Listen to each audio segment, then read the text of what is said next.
السلام علیکم ورحمۃ اللہ وبرکاتہ۔ اعوذ باللہ من الشیطان الرجیم، بسم اللہ الرحمن الرحیم۔ قل ان کنتم تحبون اللہ فاتبعونی یحببکم اللہ ویغفر لکم ذنوبکم واللہ غفور رحیم۔ اے میرے محبوب الاسلام، آپ کہہ دیجئے اگر آپ اللہ رب العالمین کے ساتھ محبت کرنا چاہتے ہیں تو فاتبعونی، آپ میری اتباع کریں، یحببکم اللہ، اللہ بھی آپ سے محبت کرے گا اور آپ کے گناہوں کو معاف کر دے گا، اللہ غفور رحیم ہے۔ تو ناظرین، آج ہم جس حوالے سے گفتگو کرنے جا رہے ہیں، جیسا کہ ناظرین آپ کو پتہ ہے کہ بریلوی مکتبہ فکر کے اندر جو مولوی حضرات ہیں وہ یا تو امام محمد رضا خان بریلوی کی بات کے اوپر لبیک کہہ دیتے ہیں، تو دوسرے نمبر پہ وقت کے امام ابو حنیفہ رحمۃ اللہ علیہ یا پھر ان کی بات کے اوپر زیادہ ترجیح دیتے ہیں۔ تو ناظرین اسی حوالہ سے یعنی اس سوال و جوابوں کی نشست جاری ہے، ان کے اندر بڑی ہی علمی بحث ہوئی ہے، جس کے اندر اب مفتی حنیف قریشی حفظہ اللہ تعالیٰ اور قاری خلیل الرحمان حفظہ اللہ تعالیٰ کے درمیان تکرار چل رہے ہیں، بحث و مباحثہ چل رہے ہیں، اور اب مفتی حنیف قریشی اس بات کو ماننے پہ مجبور ہو گئے ہیں جی، کہتے ہیں جی نہیں جی ہم امام ابو حنیفہ کی تقلید نہیں کرتے۔ تو آگے ناظرین میں چاہتا ہوں انہی کی زبانی وہ گفتگو سنواتے ہیں، پھر انشاءاللہ ناظرین اسی واللہ سے ہم بھی گفتگو کریں گے۔ تو آگے ناظرین مل کے گفتگو سنتے ہیں۔ ان کے مسلک میں تقلید کو حرام قرار دیا گیا ہے، اور یہ اپنے مقلد کو بھی آیت بتا دیتے ہیں، پھر اس آیت سے مقلد جو اب آیت سے وہ جو سمجھے یا روایت بتا دیتے ہیں، جبکہ ہم فقہ جعفریہ مکتب اہل بیت علیہ السلام میں آیات اور روایت گائیڈنس کے طور پر کہتے ہیں، لیکن آیات اور روایت سے فتویٰ اخذ کرنے کے بعد پھر اپنے مقلدین یا فالوورز کو بتاتے ہیں۔ کیوں؟ اس لیے کہ آیت میں محکم بھی ہے، متشابہ بھی ہے، ٹھیک ہے، آیت میں ناسخ بھی ہے، منسوخ بھی ہے، بعض آیات کی تشریح کرتی ہیں۔ احادیث میں بھی اسی طرح سے ہے، بعض احادیث جو ہیں عام ہیں، بعض احادیث خاص ہیں، بعض احادیث مطلق ہیں، بعض احادیث مقید ہیں۔ صرف ایک حدیث کہہ کے ہمارے ہاں فتویٰ یا وہ نہیں بتایا جا سکتا۔ اس لیے میں ریکویسٹ یہ کروں گا کہ جب بھی آپ، بے شک آپ کا 100% حق ہے اپنے مسلک کو پوری طرح سے بیان کریں، اس میں صرف اتنا کہہ دیں کہ ہمارے مسلک کے لحاظ سے جو ہم نے قرآن و حدیث میں مطالعہ کیا اس میں یہ چیز نہیں۔ جب آپ یہ کہتے ہیں نا قرآن و حدیث میں نہیں پایا جاتا تو فوراً سوال آتا ہے کہ یہ مکتب اہل بیت والوں کیا کیسے نکل آیا، اور پھر ایک ٹکراؤ کی صورت پیدا ہوتی ہے۔ ٹھیک ہے، آپ کے مطالعے کے لحاظ سے نہیں نظر آیا، آپ کے یہاں مثلا رسول اکرم کو مثلا بعض لوگ ٹوک دیتے ہیں، آپ کے یہاں مثلا رسول اکرم کے بارے میں بعض چیزیں ہو جاتی، ہمارے یہاں اس کا تصور بھی نہیں، تو ہم یہ کہیں ہمارے مسلک، جیسے میں ڈائریکٹ کہہ دیتا ہوں فقہ جعفریہ کے لحاظ سے اس میں یہ مسئلہ اس طرح سے، تاکہ عوام کے اندر کنفیوژن پیدا نہ۔ جی قاری صاحب۔ ڈاکٹر صاحب، پہلی بات انہوں نے ماشاءاللہ بہت آسان کر دی گفتگو میرے لیے۔ اب انہوں نے یہ فرمایا کہ چونکہ ہر آدمی اس چیز کا نالج نہیں رکھتا، یہ حدیث صحیح ہے، ضعیف ہے، یہ ہے وہ، اسی لیے اس کو تقلید کرنی پڑتی ہے۔ سوال یہ ہے کہ اس سے یہ ظاہر ہو گیا کہ تقلید ایسا شخص کرے گا جو شخص علم نہیں رکھتا ہوگا۔ ہاں، یہ عالم ہے، یہ بھی عالم ہے، بلکہ عالم بھی ہیں اور مفتی صاحب بھی ہیں، اور بلکہ وہ علامہ شبیر حسن ویسمی کہلاتے ہیں، یعنی عالم سے بھی اوپر ہوتا ہے علامہ، تو پھر بھی یہ کہتے ہیں میں مقلد ہوں۔ نہیں، میں مقلد نہیں، میں ذاتاً مقلد نہیں، میں مجتہد ہوں، میرے پاس سرٹیفیکیشن ہے، لیکن آپ کا پوائنٹ قبول ہے مجھے۔ ٹھیک ہے، اور اب ادھر آ گئے، اب ان کو بھی ماننا چاہیے جیسے انہوں نے یہ تو مان لیا۔ مقلد اس لیے نا، انہوں نے تو اتنا خوش ہو کر کہا الحمدللہ، ایک وضاحت یہ پڑھتے رہتے ہر وقت لم یلد، تو اس وجہ سے مقلد ہیں۔ ڈاکٹر صاحب خوبصورت وضاحت کرتا تھا قاری صاحب، ایک خوبصورت وضاحت کروں، ہمارے ہاں اصل ہے کہ آپ خود قرآن و حدیث سے اجتہاد کریں۔ اچھی بات ہے۔ اب ہر ایک کے لیے ممکن نہیں ہے، تو جو علماء ہیں جنہوں نے اجتہاد کیا ہے وہ پھر لوگوں کو گائیڈ کرتے ہیں، اس لیے ہمارے اصل ڈاکٹر صاحب بڑی واضح سی بات ہے کہ یہاں پر بنیادی طور پر تقلید کا عنوان ہی لوگوں کو نہیں سمجھایا جاتا کہ یہ تقلید کہتے کس کو ہیں، اور ہمارے ہاں یہ جو تقلید ہے یہ ہے کیا، یہ جو ہم تقلید کرتے ہیں تو تقلید اصول میں ایسی چیزوں میں جو قرآن و سنت سے صراحت میں موجود ہوں اس میں کسی کی کوئی تقلید نہیں ہے۔ ہم اللہ کو ایک مانتے ہیں تو قرآن کی صریح نصوص کی وجہ سے، امام ابو حنیفہ کی وجہ سے نہیں.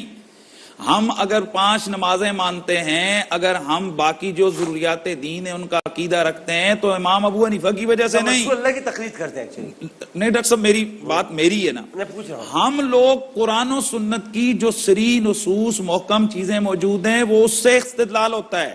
تقلید ان مسائل میں ہوتی ہے جو قرآن و سنت میں واضح طور پر موجود نہیں ہوتے. اب ہم اس شخص کے اوپر اعتماد کرتے ہیں کہ جس کو ہم سے زیادہ قرآن و سنت کی تشریعات کا علم ہے، اور اس کو ان نصوص کا، ان کے ناسخ، ان کے منسوخ، ان کے محکم، ان کے خفی، ان کے مجمل، ان کے مشکل، ان کے متشابہ ہونے کا علم ہے. اس کو حدیث کی کائنڈز کا علم ہے، حدیث صحیح کیا ہے، معدل کیا ہے، مدلس کیا ہے، ضعیف کیا ہے. جی ڈاکٹر صاحب بیچ میں نا پلیز نا، آپ کو یہ تو نہیں بولنا چاہیے. ان کو پتہ ہونا اس کو پتہ ہوتا ہے کہ یہ حدیث کس لیول کی ہے. اس کو پھر یہ پتہ ہوتا ہے کہ اس قسم کی کتنی حدیثیں ہیں، ان میں حدیث پہلے والی کون سی ہے، بعد والی کون سی ہے. اب یہ سب اس ذخیرہ حدیث پر اس کا عبور ہوتا ہے. اس کے بعد وہ یہ فیصلہ کرتا ہے کہ یہ اصول ہے، وہ ایک اصول دیتا ہے، اور اس اصول کے تحت پھر آگے فروعات کا استنباط ہوتا ہے. شرائط ہیں ہمارے ہاں اجتہاد یعنی مجتہد کی. تم یہ کہتے ہیں نا، یہ نہیں بول رہے. ہمارا جو شرائط ہیں اس پر بڑے بڑے علماء پورے نہیں اترتے، لہذا وہ اجتہاد کا دعویٰ، مجتہد ہونے کا دعویٰ نہیں کرتے. اب یہ جو کہتے ہیں نا قرآن و حدیث کو سیدھا سا پڑھو، بس اس پہ عمل کرو. اب سوال یہ پیدا ہوتا ہے ایک آدمی کو عربی پڑھنی نہیں آتی، وہ کیا کرے؟ کہتے ہیں ترجمہ پڑھے. اب کیا اس میں شرط ہے کہ یقین کہ اس کے ترجمہ اس نے ٹھیک کیا ہے؟ تو یہ کہتے ہیں ایک عالم دین کیسے حدیث کا ترجمہ غلط کر سکتے ہیں؟ او بھائی 100 سال پہلے، 50 سال پہلے کہاں ایک عالم وہ اردو کا ترجمہ کرتے ہوئے تمہیں یقین ہے کہ اس نے ڈنڈی نہیں ماری قرآن و سنت کی اس کی تشریح میں. تو ہمیں یقین ہے کہ جن لوگوں نے ڈائریکٹ رسول اللہ کے صحابہ سے حدیث لی ہیں، جنہوں نے کرنن جو ہے نا مشہود اللہ بالخیر وہ زمانہ پایا ہے، جن کی صبح شام قرآن و سنت کے علم کا وہ معیار ہے کہ جو دوسروں کا نہیں ہے، تو ہم ان پہ یقین کرتے ہیں. یہ کل کے مولویوں پہ تقلید یہ بھی اسی طرح کرتے ہیں. اب عرض کرنے کے یہ مطلب ہے کہ یہ کیوں بار بار کہا جاتا ہے کہ قرآن و سنت کے مقابلے میں تقلید ہے؟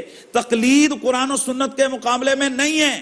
جو چیزیں قرآن و سنت سے صراحتاً ملتی ہیں ان میں کسی کی تقلید نہیں. تقلید ان مسائل کے اندر ہے جو مسائل مستنبطہ ہیں، اور وہ یہ بھی کہتے ہیں کہ علماء سے پوچھتے ہیں. اس کا مطلب ہے ان کے لوگ ان پہ قاری خلیل الرحمن پہ یقین کرتے ہیں. ہم امام اعظم، امام الائمہ امام اعظم ابو حنیفہ رحمۃ اللہ تعالی کے اصول اور ان کی تشریعات قرآن و سنت پر یقین رکھتے ہیں. جی انہوں نے مثال غلط دی، بات ٹھیک کی، مثال غلط دی. ابو حنیفہ رحمۃ اللہ علیہ کا میرا کوئی تقابل نہیں، میں ان کے جوتے کی خاک کے برابر بھی نہیں. اہل حدیث رسول اللہ صلی اللہ علیہ وسلم کی پیروی کرتے ہیں، اور یہ ابو حنیفہ رحمۃ اللہ علیہ یہ بات غلط ہو گئی. میں نے پہلے کہہ دیا ڈاکٹر صاحب، میں نے پہلے کہہ دیا نہیں تو آپ میرے منہ پہ غلط کہہ رہے ہیں. بولنے نہیں دوں گا آپ کو. چلیں بولنے پھر آپ آدھا گھنٹہ بولتے رہے. میں نے صرف میسمی صاحب کی تعریف میں نے کہہ دیا کہ قرآن، میں اس کو بات کو ختم کر دوں، قرآن و سنت پر ہم نہیں کرتے ہیں. ہونے کا انتظار کر رہے ہیں. حدیث جب حدیث آ گئی، بات تو کرنے کی بات ہے. ہاں جی آپ کر لیں، بات کر لیں. چلیں پھر آپ بعد میں یہ نہ کہیں مجھے ٹائم نہیں ملا، بات کر لیں. اب انہوں نے کہا کہ ہم وہاں تقلید نہیں کرتے جو باتیں قرآن و سنت میں واضح ہوں، دوسری باتوں میں جو قرآن و سنت میں نہ ہوں. سورہ بقرہ میں واضح طور پر اللہ کے قرآن مجید میں یہ الفاظ موجود ہیں، وَالْوَالِدَاتُ يُرْضِعْنَ أَوْلَادَهُنَّ حَوْلَيْنِ كَامِلَيْنِ لِمَنْ أَرَادَ أَن يُتِمَّ الرَّضَاعَةَ. جو ماں اپنے بچے کو دودھ کی مکمل مدت دودھ پلانا چاہتی ہے تو اس کی مکمل مدت حولین کاملین پورے 2 سال ہے. اب مفتی صاحب سے پوچھو، فقہ حنفی کہتی ہے کہ 6 مہینے اضافی ہیں، 2.5 سال ہے، خاص کر بچیوں کے لیے، کیونکہ وہ فطرتاً کمزور پیدا ہوتی ہے. اب سوال یہ ہے کہ اللہ کو پتہ نہیں ہے کہ فطرتاً کمزور پیدا ہوئی ہے؟ پھر دوسری لاجک کیا ہے؟ 6 مہینے تو دودھ چھڑاتے بھی لگ جائیں گے، تو تم 1.5 سال سے چھڑانا شروع کر دو. یہ کس نے کہا کہ 2 سال کر کے پھر چھڑانا شروع کرو، 4 مہینے اور لگا دو؟ 2 سال کے بعد وہ اس کا دودھ پی نہیں سکتی. شریعت نے ایک حد مقرر کر دی، اور یہاں بھی وہ اجتہاد کر رہے ہیں، اور وہ قرآن کے بالکل صریحاً خلاف ہے. اچھا، اسی طرح نبی کریم صلی اللہ علیہ وسلم نے کہیں بھی یہ نہیں فرمایا کہ جمعے والے دن تم احتیاطی ظہر پڑھو. ایک صحابی بھی ایسا نہیں تھا جو جمعہ پڑھنے کے بعد کھڑا ہو کر احتیاطاً ظہر پڑھتا ہو. اس دن میں نے احتیاط کی بات کی, بیسوی صاحب ناراض ہو رہے تھے, میرے سارے اشارے ادھر ہوتے ہیں. آپ کو تو مسئلہ کو سچی بات ہے ہم نے صحیح معنوں میں پڑھا بھی نہیں, اکٹھے ہیں, اور ہمارے مدارس میں جو ہے یہی پڑھایا جاتا ہے. ان کے ہاں بھی ہمارے خلاف, ہمارے ہاں ان کے خلاف. یہ غلط ہے, یہ غلط ہے یار. سنیں تو صحیح, سنیں تو صحیح. یعنی آپ نے تسلیم کر لیا کہ ان کے مدارس کے اندر ہمارے خلاف پڑھایا جاتا ہے, ہمیں قرآن و سنت پڑھایا جاتا ہے, جو قرآن و سنت کا منکر ہوتا ہے اس کے خلاف خود بخود ہو جاتا ہے. سنیں تو صحیح. 8 سال تک فقہ پڑھائی جاتی ہے, 7 سال تک. 8ویں سال سارا سیاست تھا جسے دورہ حدیث کہتے ہیں, وہ بچوں کے سر سے گزر جاتی ہے, کچھ پلے ہی نہیں پڑتا. نبی ہریرہ تھا, چلیے نبی ہریرہ تھا, آگے چلیے. وہ اس طرح سارا سلسلہ چلتا. آپ کیا کرتے ہیں؟ اب میں عرض کر, ہمارے ہاں پہلی کلاس سے جب صرف نحو لگتی ہے, کوئی بھی نخبۃ الحدیث کوئی چھوٹی سی کتاب, پھر دوسری کلاس میں بلوغ المرام, اسی طرح یعنی چھوٹی چھوٹی حدیث کی موتا کتابیں پڑھاتے ہیں آپ لوگ, موتا امام مالک. ہاں بالکل. اچھا, اور وہ بڑی کلاس سے اسی طرح مسلم نسائی ان سے ساری یہ حدیث پوچھیں کی کہ یہ کتاب. فقہ کی کتابیں پڑھتے ہیں کہ نہیں؟ بالکل اصول پڑھتے. فقہ پڑھتے ہیں. بالکل پڑھتے. ہاں تو پھر مانتے نہیں ہیں تو پڑھتے کیوں؟ سنیں تو صحیح نا, میں یہ عرض کر رہا تھا, کسی صحابی نے یہ نہیں کیا کہ جمعہ پڑھتا ہو اور جمعے کے بعد پھر احتیاطاً ظہر پڑھو. کیوں؟ ہو سکتا ہے جمعہ نہ ہوا ہو, ہو سکتا ہے جمعہ نہ ہوا ہو. تو آپ بن باز صاحب کی باتوں کا حوالہ کیوں؟ میں یہ کہنا چاہ رہا ہوں کہ اب یہ جو شک لوگوں کے ہر چیز میں شک ڈالے جائیں. میں نے کہا پھر نکاح بھی دوبارہ پڑھواؤ. کیوں؟ میں نے کہا ہو سکتا ہے پہلا نہ ہوا ہو. تو ہر چیز میں شک, ہر چیز میں دل میں گھر اپنے بنانے کوئی بات نہیں. چلیے میں نے کہہ اچھا, اب ڈاکٹر صاحب یہ ان کی بات میں نے آرام سے سنی. پہلی بات یہ ہے کہ انہوں نے بالکل غلط بیانی کی ہے کہ جی یہ اہل سنت کے مدارس میں 7 سال یہ ہوتا ہے وہ ہوتا ہے. ان کو خود پتہ ہے, ان کا بھی نصاب درس نظامی کے ان کو اچھی طرح پتہ ہے. ہمارے ہاں الحمدللہ العظیم اصول حدیث کو 4 سال پڑھایا جاتا ہے, اسماء الرجال کو پڑھایا جاتا ہے, پھر اس کے بعد حدیث شریف کو 3 سال پڑھایا جاتا ہے. ان کو بھی بڑی اچھی طرح پتہ ہے. چھوٹا دورہ ہوتا ہے, بڑا دورہ ہوتا ہے, اور اس سے پہلے حدیث کی ساتھ ان کو پتہ ہے, ان پتہ ہے سب کو. یہاں بیٹھ کے یہ غلط بیانی کر رہا ہے, غلط بیانی کر رہا ہے یہ بندہ. دورے میں کسی کو ایک آدمی کو دورہ ہوا ہو, یہ ان کو دورے میں اسے علم آئے گا. اچھا اب سنیں, ہمارے ہاں الحمدللہ باقاعدہ طور پر حدیث شریف چونکہ جو فوکس رکھا ہے ہمارا وہ قرآن و سنت ہے. انہوں نے جو چند مسائل کو سامنے رکھ کر بات کی, زور احتیاطی پر آگئے, رس پر آگئے. اختلاف روایت جس وقت ہو جاتا ہے وہ ان کو بھی پتا ہے کہ امام جو ہوتا ہے وہ اختلاف روایت میں احتیاط اور تطبیق دیتے ہوئے وہ ایسا فتویٰ دیتا ہے تاکہ دونوں طرف اگر احادیث ہیں, مثال کے طور پر یہ بھی اس چیز کو مانتے ہیں کہ بھئی رفع یدین جو نہیں اٹھاتا ہے بندہ, ہاتھ کہاں تک اٹھائے, کانوں تک اٹھائے, کانوں سے اوپر اٹھائے, یہاں تک اٹھائے, تینوں طرح کی روایات ملتی ہیں. اب ہمارے امام اعظم ابو حنیفہ نے فرمایا کہ تم یہاں اس طرح اٹھاؤ, کندھوں سے اوپر تمہارے ہاتھوں, کانوں کی لو تک تمہارے یہ انگوٹھے آ جائیں اور یہ کانوں کے برابر یہ ہاتھ آ جائے, اس سے ان تینوں روایتوں پر عمل ہو جائے گا. اب یہ کام ہوتا ہے امام کا. انہوں نے جو آگے وہ چند مسائل کو سامنے رکھا, زور احتیاطی, بالکل انہوں نے یہ بھی غلط بیانی کی ہے. جہاں جمعے کی مکمل شرائط پائی جاتی ہیں شہر کے اندر کون زور احتیاطی پڑھتا ہے؟ بالکل غلط بیانی کی ہے. اچھا مطلب یہ ہے کہ مسائل مسلک اگر میرا ہے تو پھر مجھے تشریح کا حق ہے نا, یہ اس طرح یہ چیز غلط نہ بیان کیا کرے. مطلب میری حیثیت تو بالکل آزاد اراکین والی ہو گئی تھی. جی آزاد بھی نہیں, اقلیتی اراکین والی بھی.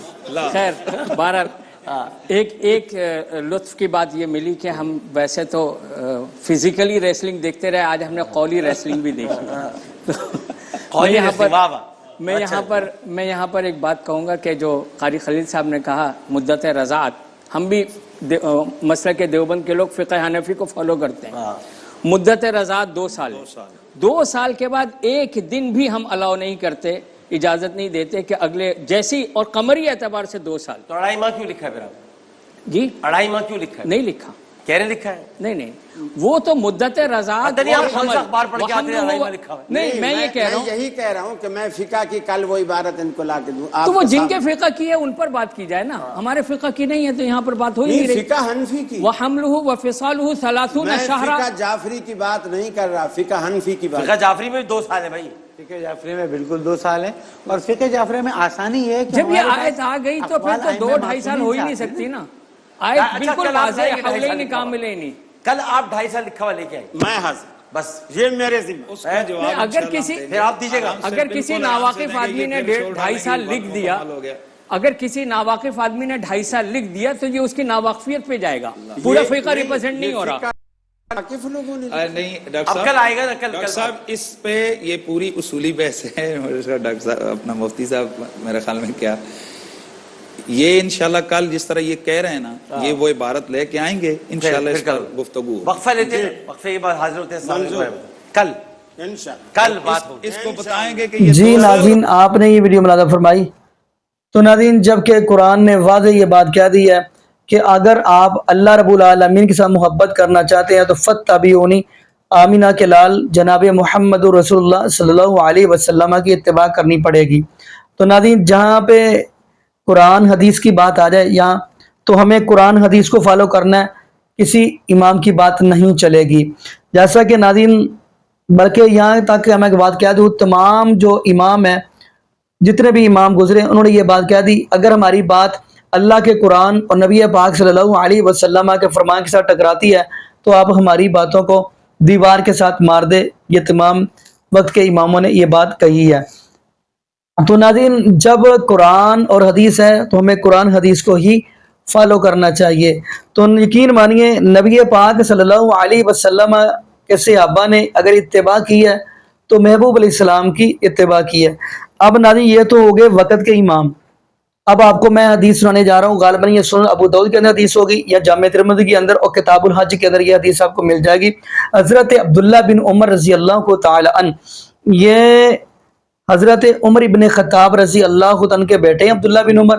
اب حضرت عبداللہ بن عمر رضی اللہ عنہ کے پاس شام سے ایک بندہ آیا ہے. اس نے آ کر یہ بات کی عبداللہ بن عمر رضی اللہ تعالی عنہ سے کہ حج تمتع کیا جا سکتا ہے. تو عبداللہ بن عمر رضی اللہ تعالی فرمانے لگے جی بالکل کرنا چاہیے.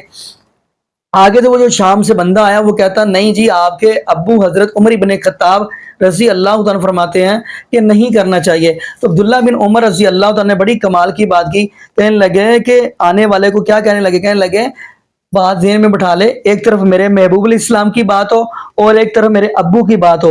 میں اپنے ابو کی بات کو رد کر دوں گا، میں اپنے محبوب جناب محمد رسول اللہ صلی اللہ علیہ وسلم کی بات کو لوں گا. تو ناظرین، جب ہمارے پاس قرآن اور حدیث ہے پھر ہمیں اماموں کی باتوں کی کوئی ضرورت نہیں رہی. باقی ناظرین، یہاں پہ ہم دعا کرتے ہیں اللہ پاک ہمیں نبی پاک صلی اللہ علیہ وسلم کی شریعت کے مطابق زندگی گزارنے کی توفیق دے اور اللہ پاک ہمیں 5 وقت کا پکا اور سچا نمازی بنا دے. اور جتنے بھی بے اولاد جوڑے ہیں اللہ پاک سب کو نیک نورینہ صحت تندرستی والی ایمان والی لمبی زندگی والی اولاد عطا فرما دے. جزاکم اللہ خیرہ، احسن الجزاء. السلام علیکم ورحمۃ اللہ وبرکاتہ.